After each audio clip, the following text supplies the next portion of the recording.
A measure that hopes to regulate content in our libraries passes off the state Senate floor today.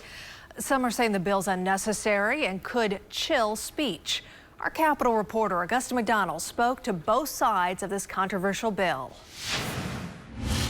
House Bill 3092 puts into statute a requirement that all library materials meet community standards. But what makes a community standard? That will be defined at the local level. The language is a little vague in this, but it has to be. It would be nearly impossible to get into specifics on every issue. So what we're doing is allowing the school boards to make those decisions. The bill's author said this could mean certain books might be allowed at some schools, but not others. Library Association spokespeople say the bill doesn't change anything for librarians. We do have age-appropriate materials in our libraries, and we also reflect community standards.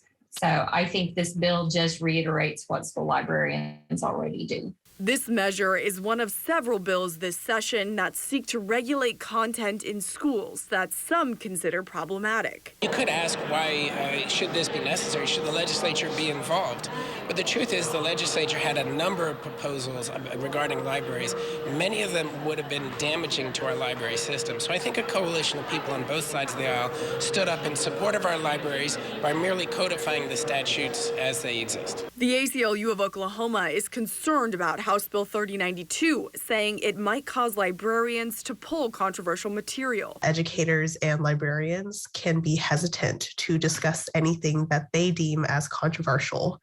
However, we know that young people are already facing real-world challenges such as racism, transphobia, as well as homophobia. This measure is now headed to the governor's desk. At the Capitol, I'm Oklahoma's own Augusta McDonald.